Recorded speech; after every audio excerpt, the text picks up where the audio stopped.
And we're here with the first round of the third standard constructed qualifier. We have Matthew van As on Merfolk against Phillip Franken on Mono Red. In the booth with me, we have Sinan Effendi. Hi guys, I think this is going to be an interesting match. Both very aggressive decks, and I think it's going to be spicy. Yeah, from my experience, Mono Red has been favored in this matchup because they're a bit more linear in what they do.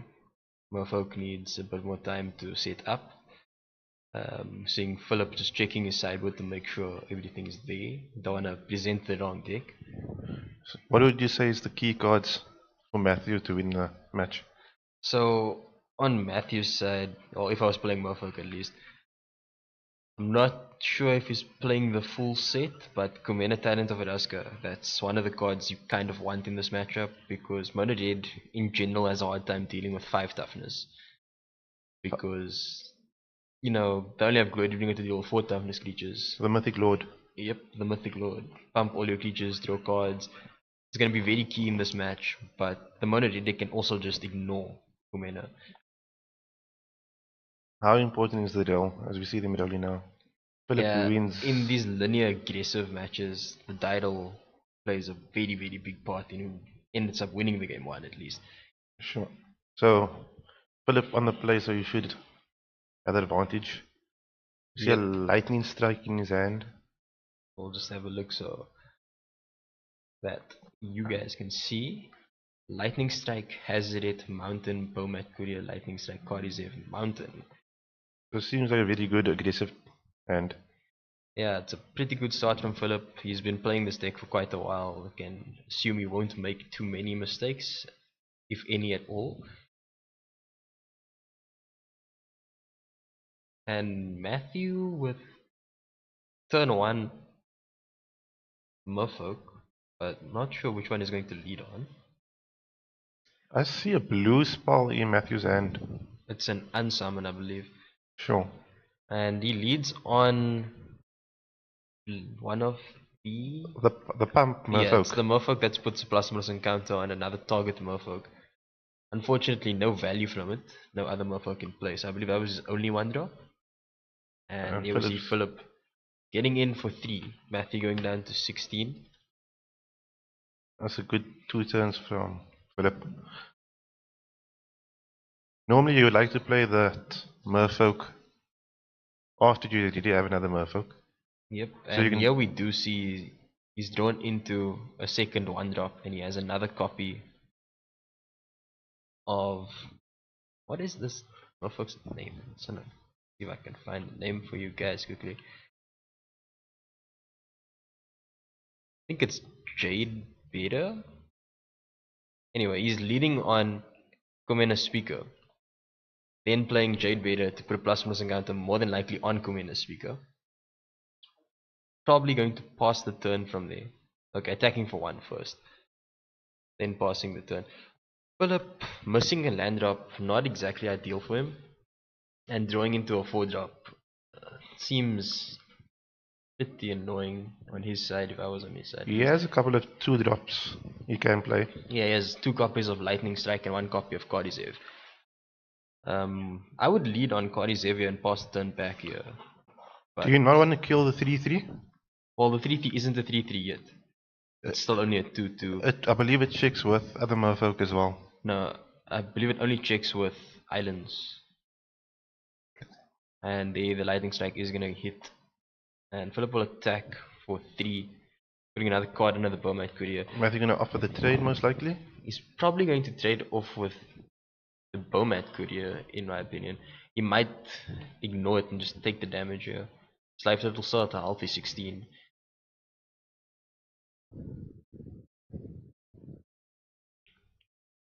So usually Merfolk wants to go wide. Yeah, so you don't really want to trade off creatures too much.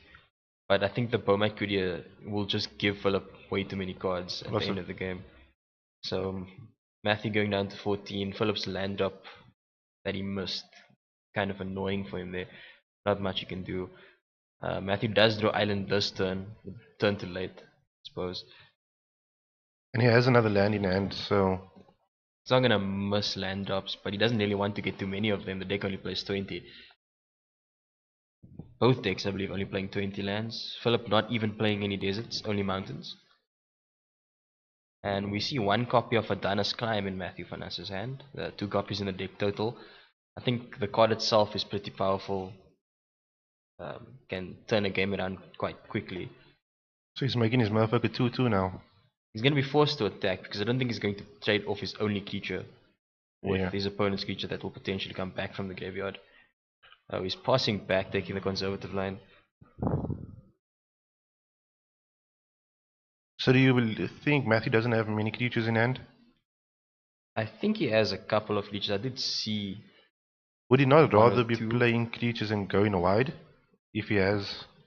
The thing is, he's probably trying to stem the bleeding because Phillip has missed the land drop as well. He doesn't have to worry about Hazard anytime soon, and that's the major card in this matchup. Sure. So if Matthew didn't block this, then I believe he should have attacked. Yeah, so that was my thinking as well. You're probably not going to block the 2-1 anyway, so you may as well have attacked to get in 3 points of damage. Well, 3 points, not 3. Phillip is in Now, the land, so he's 1 mana away from his Azirit and his Chandra. it's going to be devastating if he top takes another land because he'll be able to go Chandra plus into Lightning Strike, and then his hand is basically empty at that point. Just open to the Azirit coming down and swinging. Yep. And Matthew has a pretty land stacked hand as far as I can see. He's going to play Deep Root Elite this turn, but his other land is a Botanical Sanctum, which he top deck, And he has this unsummon, we believe. and an unsummon, yes. The Deep Root Elite. So Matthew's more than likely going to put another plus encounter on his 2/2, making it a 3/3, and then he's probably going to pass turn back again since he wasn't interested in attacking the turn before. Bit too conservative in my opinion, but he's in a position where he's flooding out and his opponent was stuck on lands. Generally in that situation, the player that has drawn more spells will end up winning. And we do see Phillip top deck the 4th mountain. So, do you think Chandra plus Lightning into Lightning Strike, or just a straight up Azirit? So there's no point playing the Azirit on its own because it can't attack this turn anyway. Sure.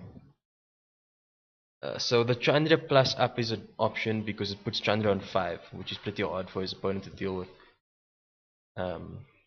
We could see Matthew unsummoning his own creature here if the Chandra is plussing up to 5. Also, Chandra on 5 is pretty powerful because once it hits 7, you end up winning the game if you emblem. Yes. So, if Matthew unsummons, it's setting him back quite a bit. Even though it is setting him up a decent amount because of the creatures he has in play. Replaying that Merfolk that puts a plus encounter on a creature means he gets another trigger of Deep Root Elite. If he manages to top take a 3rd or a 2nd Merfolk spell, he could be back in this game with creatures way out of reach of Phillip to deal with. Sure. The downside is though, you will be taking quite a hit this turn. 2 for 5 points of damage. Yeah, and Matthew is now considering unsummoning his own creature, deciding not to. Matthew's just like, hold on a second, before combat I'm going to unsummon the Cordyceps. Taking the conservative line again, making sure he can't be hacked down under 10. This seems very good because if Phillip draws another creature next turn, you won't be able to attack with Azirit. Unfortunately, he still will because Chandra can still plus for mana, recast. So it doesn't matter what Phillip draws next turn, you'll be able to cast Hazard and Cordyceps in the same turn because Chandra is giving him an extra 2 points or 2 mana sources. So you'll be able to attack for 7 next turn? Yep, at the very least 7. If he top takes a haste creature, it's even more. And it does not look like Matthew doing to a creature because he's moving straight to combat to put a plus counter on the Deep Root Elite. Unless he has a collected company ready to blow. If it was modern Merfolk, that would be possible. Would be one of the ways he could get out of it. Unfortunately, yeah, does look like he's going to So Matthew get hit attacked down. Chandra. That's basically saying Philip's in the driving seat all the way. Soon And to yeah, win the Phillip match. plus up for mana, casting Hazard at the moment.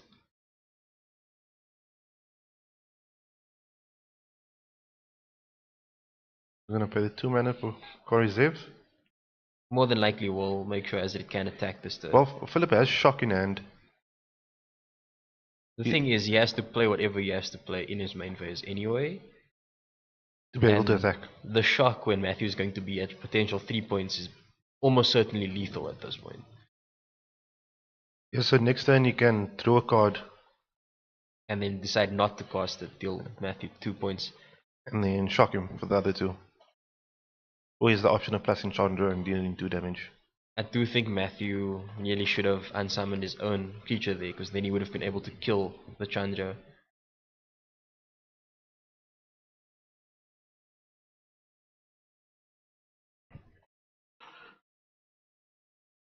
Matthew drew a creature.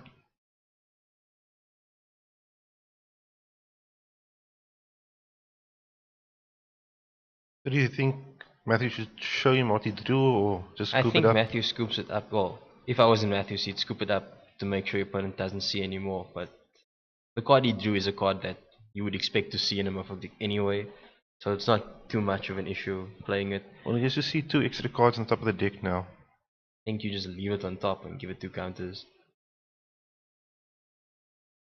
Unfortunately, I'm not sure if he stacked it, but he may have missed the deep root elite trigger. They are both enter the battlefield triggers, so you can stack it so that the explore triggers first. Unfortunately, it does look like he missed it. At this point, I do think it's too late either way. So if he somehow survived with a Dunn's climb flipping, do you think you would have had lethal? Not this turn. He hasn't put enough pressure on Phillip during the early turns of the game. There was a couple of points where he could have just swung in and made Phillip a bit. So Matthew did More remember weedy. the deep root trigger? No, that was. Oh, he did.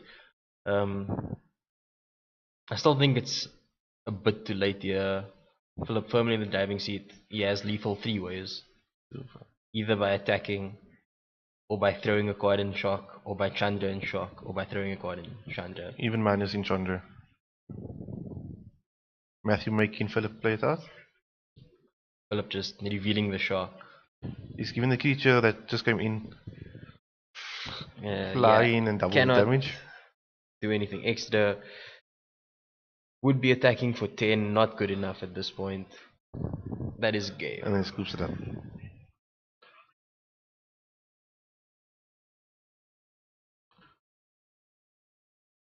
So knowing Philip is probably bringing in quite a bit of spicy tech. It should be somewhat interesting. I will bring the deck list up in a moment. Need to make sure none of. So yeah, Philip's decks generally have quite a bit of unusual twists on the game. Okay, Philip actually has 24 lands. So, Harsh Mentor, Magnus Spray, Glory Bringer, I think are really good. What do you think of Fiery Cannonade? So Fiery Cannonade is a good card in this matchup. However,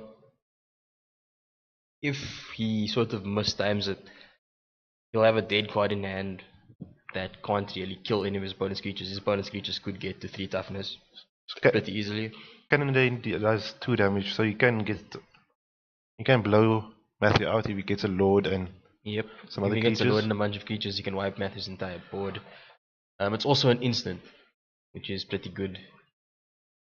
On Matthew's side, not too much you can do, like siding in the negates and the spell pierces. Do you think he brings in Blossom Defense and the dive downs? So I think on the play you might want Blossoming Defense and dive down over negate and spell pierce. Sure. And then on the draw you want negate and spell pierce.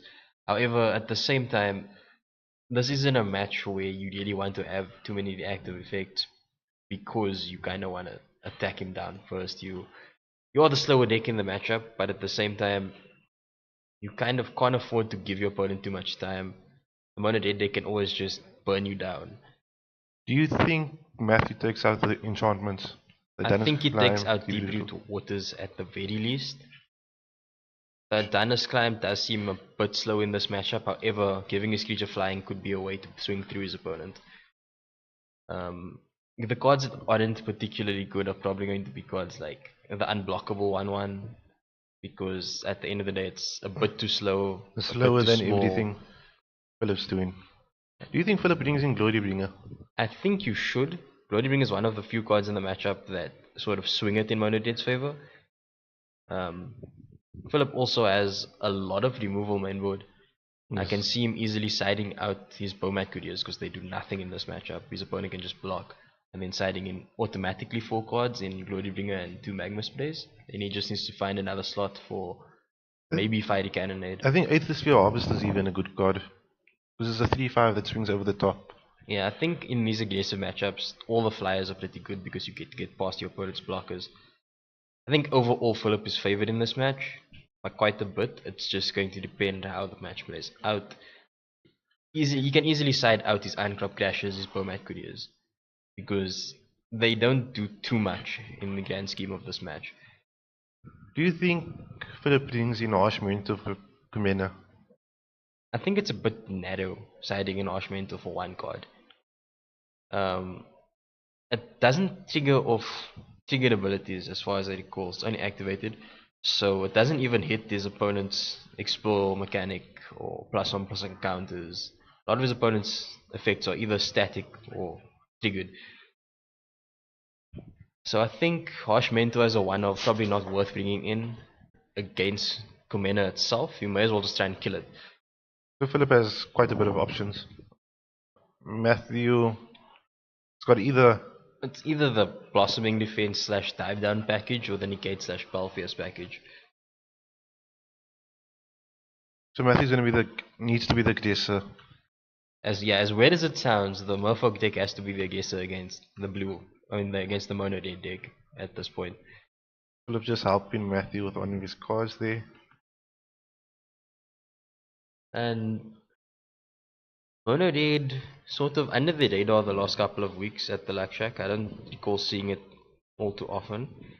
Hasn't been doing too well. I think the black based removal a bit too strong for what the deck puts on Moments the table. craving and fresh contempt gaining them life. Yep. Especially paired with either Torrential Gyok or some other form of recursion. Even the Scarab God, such a good card against them because it just swings the game completely. It can just block forever. So it seems that Philip's got 3 lands, Bomber Career, Lightning Strike, and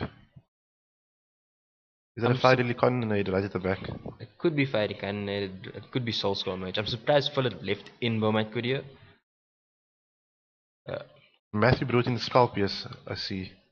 Yep, so Matthew is switching to the counter magic plan.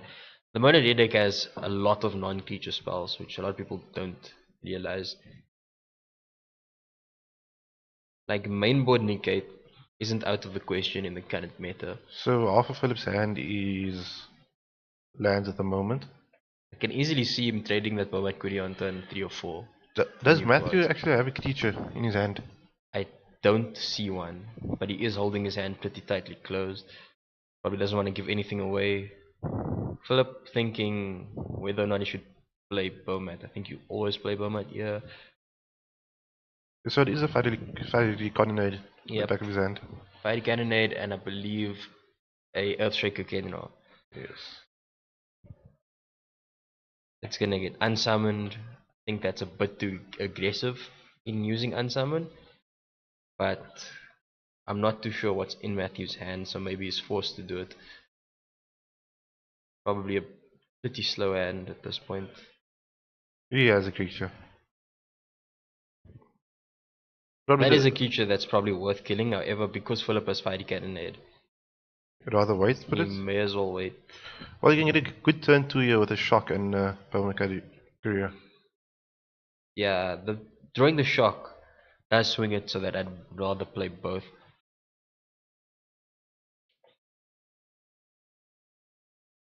Going back to that unsummoned Matthew played last turn, I'd rather have let Philip attack with Bobite Courier than unsummon it because the card gets exiled So he regardless. loses the So he card. loses the card.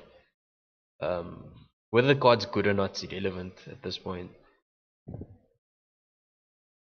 Philip getting into his own head there. Trying to figure out what to play. Tax for 2, Matthew going down to 18.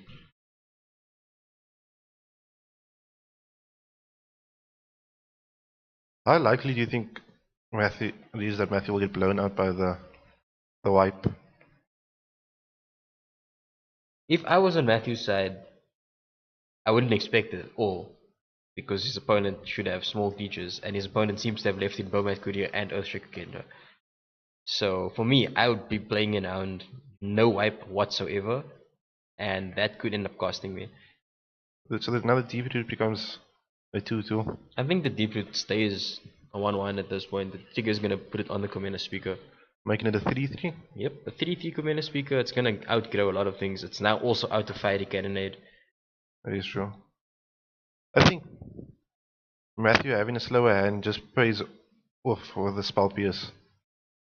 Yeah, having that spell pierce up, it's going to be pretty hard for Philip to get an advantage here. I think he really had to kill the deep root elite last turn. It's one of the few cards Do you think like Philip attacks and hopes his opponent blocks and tries to blow up the board? I think it's a bit too early for something like that. He could alternatively sit back and then block and do the same effect. sure. It's unlikely his opponent will get another 3 toughness creature into play, based on what he's seen. So Philip's holding up the. And just as I say that, his opponent top decks a definite way to get 3 toughness. Do you see Philip like with a trigger on the stack? Ooh, this is going to be a blowout for Matthew. The levy is costing what looks like Basically the Kira. wooden, yeah, Kupala wooden of waves. The Kira of Merfolk. And with the trigger on the stack here, it's probably going to put the plus on +1 counter. I would put it on the 3-3 just to get it to become a 4-4. Basically can block everything. And now Philip is pretty much forced to Fiery Cannonade if he puts it on anything other than that. Okay, because he puts it on the 4 power creature, he can block and Fiery Cannonade, wiping his opponent's board. And Philip. Yeah, we are seeing the block. End of turn. Wipe. Fiery Cannonade here. So Philip is definitely ahead now. Yeah, he's literally just effectively, well, not quite 3 for 1, but 3 for 2'd his opponent. So you'll probably see Bomat into a crasher. And yep, that's an attack for 4, Matthew going down to 14. And now Philip's firmly in the driving seat. I don't think Matthew has many outs at this point. It's going to involve him having to chain Kumena plus land and another Merfolk, of which he only has. Well, he drew. He drew another deep root elite. So you can get a 3 power deep root. Unfortunately for turn. him, though, Philip does still have the lightning strike in hand and the shock.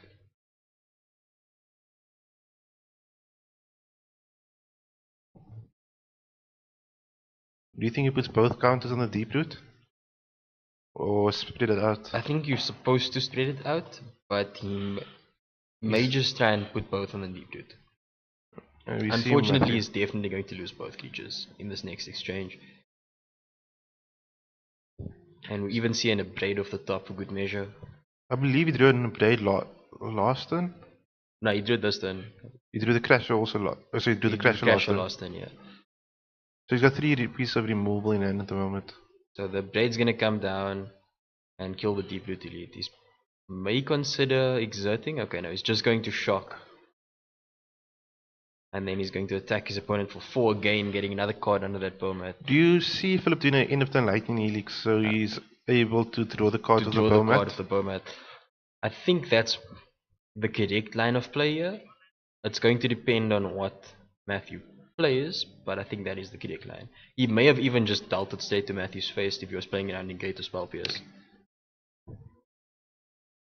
Did Matthew just drew another deep root elite? Yep, third one. So he has Matthew currently has Unsummon and Spell Pierce in hand. Yes, of which I can easily see Philip Lightning striking the deep root here, but he's taking the conservative line, deciding to play it round. I think he's gonna have a very good turn. He's gonna have a pretty powerful turn. Earthshaker Kedino is going to come down, force Matthew's creature to be unable to block Matthew, maybe forced to unsummon the Earthshaker Kedino here. So this line doesn't really do anything because I think also Matthew's sequencing was incorrect here because now Philip just gets to recast his creature. yes. So Matthew could have waited for combat and then unsummoned. If Philip did like crack Philip decides to either play a lightning strike or crack the Bowmat Courier. Because if he cracks the Bowmat, he can return a creature to Philip's hand and then force him to discard it. Which could have been good. Unfortunately, due to that, I don't think he has any more outs here. Philip has lightning strike in hand, potentially can draw. If he draws a land, 3 or 4 extra cards. And if he draws a land, he gets the Earthshaker back from the yard, which died earlier. Basically, every single card is a good card for Philip at this point. Even, I believe he just has lethal on board with a lightning strike in hand. And the Shaker can just exert as well. Oh, there we go. Another crasher. Plays the second crasher. This is definitely game at this point. We know Matthew only has Spell Pierce in hand. And Matthew concedes. Pretty much went the way we expected it to go in that game. Not too many surprises. So we didn't see any of the Glory Bringers from Philip. We also didn't see any Kumena Titans from Matthew's side. Also, that was the first time we saw a Lord from Matthew's side. Yes. The Deep Root Elite's not quite a full Lord, but still do a lot of work. It seems Matthew kept in the Dennis climb. Do you think the game would have gone differently if Matthew played Kumena? I think had he cast Kumena, the game would have been a completely different outcome. Well, this game at least. I also think he did play into that Fiery Cannonade. I know you can't really expect to play around it all that much, but your opponent's passing and you know he doesn't respond to your creature. You also know he has a Bowmat Courier in hand. Yeah, you know he has the Bowmat. He hasn't recast the Bowmat Courier, so he has to have something in hand. You should try and play around it as much as possible. So you can see here, Philip goes in 2 IEDs and 2 Glory Bringers. And then he sided out an Abrade, which is strange for me, a Karizev, and 2 Chandras. But it worked out. He did end up winning at the end of it. We will catch you guys for the next round.